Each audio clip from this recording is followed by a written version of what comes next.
me something a job has taught you that you will never ever forget no matter what. I always tell people that if a location is always hiring, that is a huge red flag. That right there is already going to tell you how they handle and take care of their employees. And I worked at Walgreens and I did not last a month. I noticed that whenever I came to the manager, if I had comments or any concerns, that she would make me feel assured and make it seem like we're buddy-buddy and like she understands me. But then she would overshare about other people, like, oh yeah, don't worry, like this girl and this lead, they're going through the same thing or they're having problems with each other. What I should have realized right there and then was that she was going to do the same thing to me. So when I went and reported one of my assistant managers to HR told my manager told everyone else that I falsely accused this man of, trigger warning, sexual harassment. I reported him as soon as it happened, and I wasn't the only one that reported him. That no matter how good you are at the job or to the job, no matter how much you don't call out, no matter how much you don't complain, no matter how much you come in on your days off, that job will let you go with no hi, bye, or kiss my ass.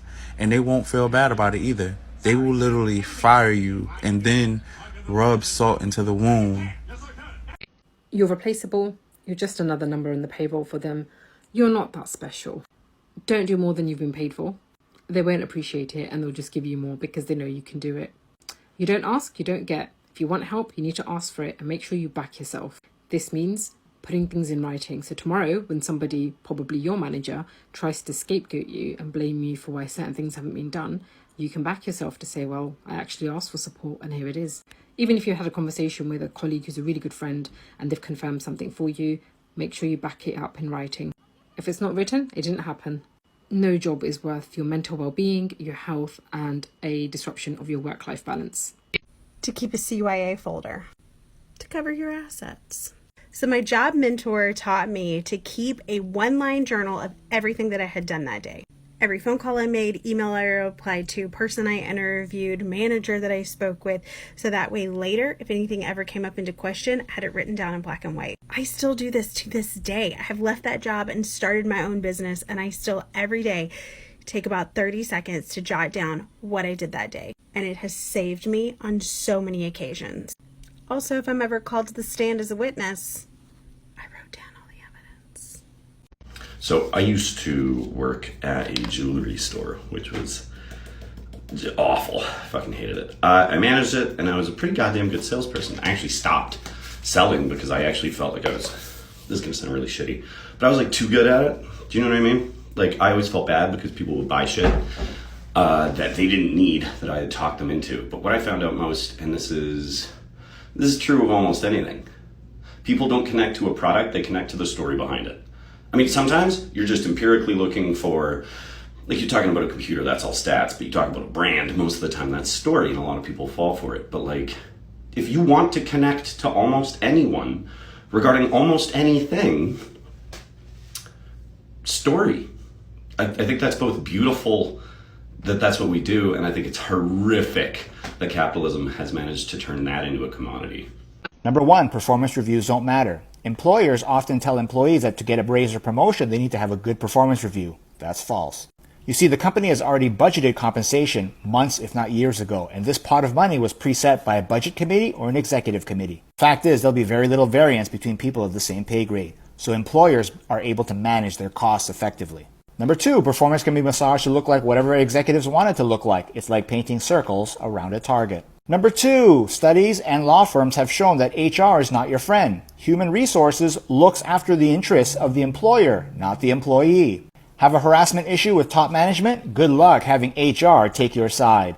Number four, hard work isn't worth it. That's not what leads to success. Going the extra mile just leads to mental health problems. Because studies have shown that management subconsciously gives opportunities to those that they like.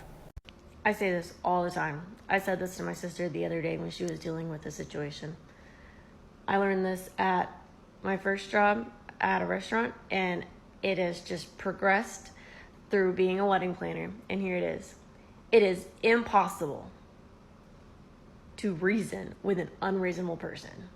In the beginning of my conversation with you, if I can tell that you are an unreasonable person, you're going to disregard everything I say, you're going to go in between my words, you're going to twist it around to your advantage and just be completely disregarding and unreasonable about it to me, you are not worth my time, not worth the conversation. I will disregard you right back because you cannot reason with an unreasonable person. They're not going to hear you out, never. And it's not worth my time anymore. Okay, I used to work at Red Lobster, and I can tell you right now, nothing in that restaurant is fresh except the lobster in the tank when you first walk in. Everything else is frozen. Even the biscuit batter, nothing is made inside that restaurant. And those lobsters that you see when you first walk in are not treated well. They are overnight delivered by FedEx. They come in these like egg crate looking things by the way, they breathe air and water, okay? They come in these egg crate looking things, all uncomfortable, and they can't move. And they're never fed. They go into that tank. And every morning we have to check for dead ones because they either die on their own or they get ordered. They're not treated well. Those prices are not worth it. Do not eat at Red Lobster. Plus the carpet is disgusting. Story time! The day when my manager asked me to call the references of a new applicant, I realized that there's no special process for this. That I had no way of really verifying that this person was who they said they were. And while I was verifying those references, I learned that most companies won't say anything more about you than the day you started, your last day, and the title of your position. Because it's very easy to get sued for saying the wrong thing. Oh, he was late all the time. No, I was only late 3 times. You're defaming my character and making it difficult for me to get a job. I'm gonna sue you. So fuck that 2-week notice. They still have to tell the job you work there. And the last thing that I learned from all that is I can be my own references. Since I have several businesses and different phone numbers, all I had to do was put on a different accent. Oh, yeah, fine. He's real good. He's a real good employee, yeah. I'll do yours too. Follow. I've been in the oil gas industry for 30 years, and I've been through hundreds, thousands of safety meetings. So many regarding H2S, which anyone working in oil knows what it is and what it can do to you. I don't remember any of them, except the very first one that I was in when I was like 18, 19 years old. And the safety man, old, ancient, crusty, vile guy. But it was the best one, and I remember it, I think, almost word for word. And he goes, you see that flag over there? When the sirens go off for H2S, look at that flag. Whatever way the tail's pointing, run the other way. And if your buddy next to you falls down, fuck him, he's dead. Just keep on running. Any questions? Remember it word for word. Everyone took all the good relevant ones like HR and counting tricks and things like that. But on God, I didn't know what fucking whippets were until I worked for a certain mermaid mascotted coffee company. And some people say it's only the ghetto stores. No, I have covered at over 60 stores in my entire 7-year career. And you would be very surprised how common it is for after getting yelled at by a customer, you will sometimes see a supervisor go prep some whipped creams and come back with a better fucking attitude.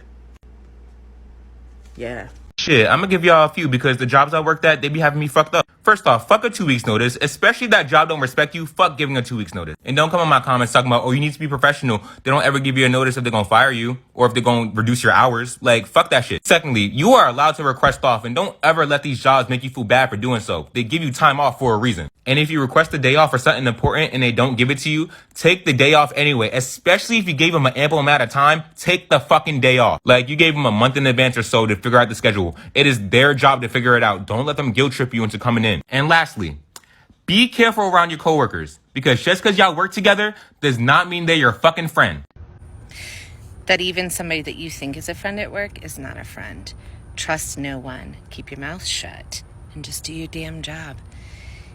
Keep you from biting you in the ass. If you're thinking, there's no way that someone hasn't thought of this. Like, this is definitely like, there must be a reason there isn't.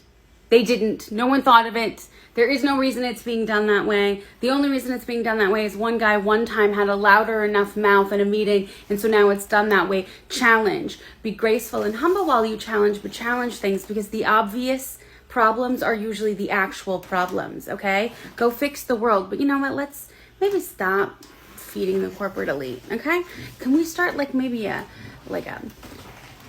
don't know, like a Reddit sub where we just share all the corporate bullshit that we're all learning? Because I have some intel I'd like to share in a private, secured location. Okay? Get at it, corporate spies. I love you. HR is not your friend. HR is not there to protect you as an employee. HR is there to protect the company from being sued by their employees. HR will always have the company's best interest at heart. So their job is to calm you down and talk you down from taking legal action from the company. So remember, HR is not there to protect you. They are there to protect the company. So if you have actual legitimate concerns about your employee rights being violated, don't go to HR, lawyer up.